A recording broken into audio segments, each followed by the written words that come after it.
Nabi pernah membagi tauhid dibagi tiga. Tolong riwayat siapa? Nah, Nabi nggak pernah membagi tauhid jadi tiga, Pak. Nggak pernah. Sahabat tidak pernah. Tidak pernah. Maka pembagian ini di abad ke-7 dilakukan oleh Ibnu Taimiyah. Jadi tidak benar itu.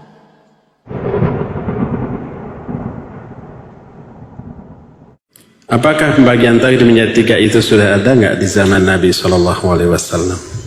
Kalau nggak ada, apakah tidak bid'ah? Kan begitu ya? Pertanyaan yang bagus dan kritis. Dan kenapa harus dibagi tiga, tidak 4, tidak 5? Ada lagi yang mengistilahkan tauhid mulkiyah. Mulkiyah sudah tercakup dalam rububiyah. Allah Malik, Allah penguasa, ya. Allah Raja, sudah tercakup, bukan dijadikan bagian tersendiri. Ada lagi yang menyatakan tauhid sosial. Apa maknanya tauhid sosial? Tauhid itu mengesahkan Allah Azza wa Jalla. Ada lagi tauhid ahkam. Itu istilah-istilah yang tidak dipakai oleh para ulama, ya. Membagi tauhid menjadi tiga sama halnya dengan merumuskan kaidah-kaidah dalam ilmu lain seperti umpamanya tajwid. Nun mati, hukum nun mati ada beberapa macam, ada izhar, ada idgham, ada ikhfa, ada iqlab, gitu kan? Kalau nun mati menghadapi huruf-huruf halaq, alif, ha, kha, ain, ghin, ha, disebut apa? Izhar. Dibacanya harus berapa? Harus gimana? Jelas. Tidak boleh dengung, tidak boleh ikhfa. Contoh, man, amana. Kalau nun mati menghadapi huruf ba, disebutnya apa?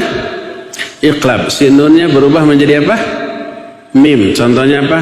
Mim ba'di, umpama. Tidak min ba'di atau tidak min ba'di, tapi berubah menjadi nun. Disebutnya iqlab. Dan seterusnya. Apakah istilah izhar, ikhfa, idgham, iqlab sudah ada di zaman Nabi SAW? Belum.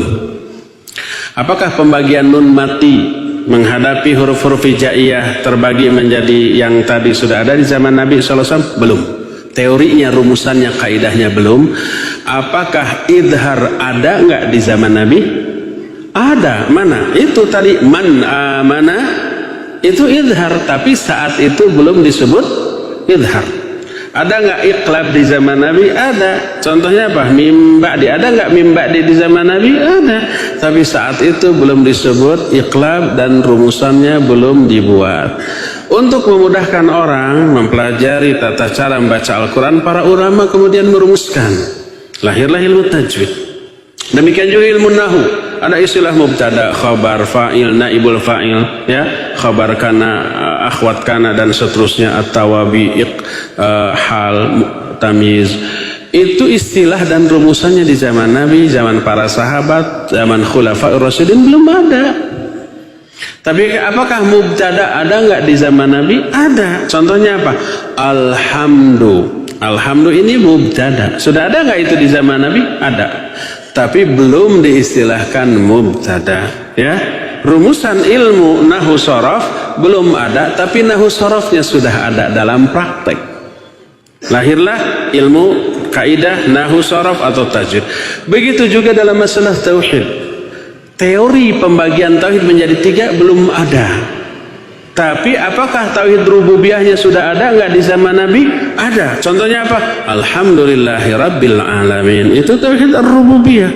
Tauhid asma wa sifat sudah ada nggak? Ada. Laisa kamitslihi syai'un wa huwas samiul basir. Ar-Rahmanir Rahim. Itu tauhid asma wa sifat.